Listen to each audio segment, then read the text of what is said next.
From restaurants to hotels to retail shops, News Channel 3 is uncovering dozens of Coachella Valley businesses that have closed permanently during the coronavirus pandemic.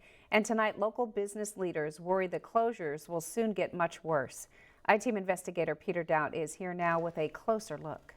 Karen, right now, many Valley businesses are at a tipping point, with a growing number of them forced to cut their losses and close. You may have never dined at Draftsman Restaurant in Palm Springs, grabbed a drink at Sip Coffee House and Juice Bar in Indio, or skated at Desert Ice Castle in Cathedral City. But these are just a few of the dozens of businesses throughout the Valley that permanently shut down during the pandemic, taking with them numerous jobs and millions of dollars in tax revenue. The I-Team discovered at least 40 Valley businesses that closed within the last 8 months, which we've mapped out. They include a variety of restaurants, retailers, and hotels stretching across nearly every city. The majority were in Palm Springs and Palm Desert, areas that depend heavily on tourism. Are you concerned that list is going to grow? Certainly. Katie Stice is the president of the Rancho Mirage Chamber of Commerce and says most of the shuttered businesses, especially restaurants and bars, struggle to keep up with the state's ever-changing restrictions. Depending on where we are in a tier, it's thousands of jobs that can be gone in just one instant. What should have been done differently to help these businesses financially survive? The larger box stores have all been open this entire time, and all of our small businesses had to close.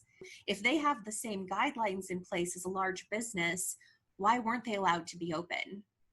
It's not fair. Stice says another factor, not enough financial assistance. Funding is gone. Family loans are they're not an option anymore. Credit cards are maxed out. And so people are finding themselves at the end of their rope at this point. The loans just weren't even close to being what was needed.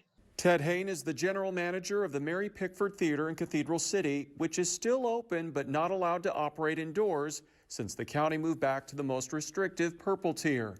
He's concerned if things don't change soon, the theater will also be forced to permanently close.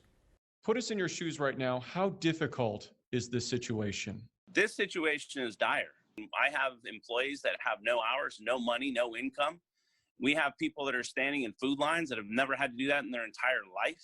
I can't survive if I can't stay open. It's not possible to just keep paying bills over and over and over. Haynes says he understands the importance of coronavirus safety measures, which is why the theater put up plexiglass at the concession counter, installed a new ventilation system, and increased sanitation procedures.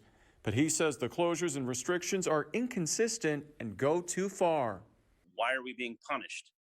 What is it exactly, specifically, that you can, show me that I'm part of the problem? People's sanity, I think, is part of the equation, and I think it's easily forgotten. To help keep going, the theater created a drive-in that can host about 50 cars. But Hain worries that's still not enough. There is a very, very serious deficit that cannot be just easily erased. We have lost well over $3 million this year. How do you get that back? The issues of lockdowns, businesses closed, and unemployment can be felt in every Valley city and community. For example, in this part of Palm Springs, small business revenue has fallen by 80%. And with tourism down and major events canceled, the financial struggle is expected to last long after the pandemic ends. We're not looking at just a year or two. We are looking at a lot of permanent damage in our community. And I don't think we've even come close to seeing what that damage is like. Do you think a lot of these businesses will be able to bounce back? So what's going to determine that is what tier we're in. And that's where the community, frankly, can help with testing and shopping local. For so many people, this was their dream, to start their business, to build their business within the community, to be part of the community. These are the people that also donate to soccer teams and the nonprofits, and they volunteer or sit on boards. And now they're having to rethink everything. According to the Coachella Valley Economic Partnership, if current restrictions remain in place through the end of the year, Valley restaurants and hotels are facing closure rates near 50%.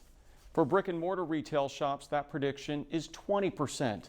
In pure numbers, this would mean the permanent loss of nearly 17,000 jobs. For the I-Team, Peter Doubt, News Channel 3. Oh, Peter, thank you. Do you have a tip you want the I-Team to investigate? Tell us about it. Email iteam@kesq.com or call the KESQ newsroom.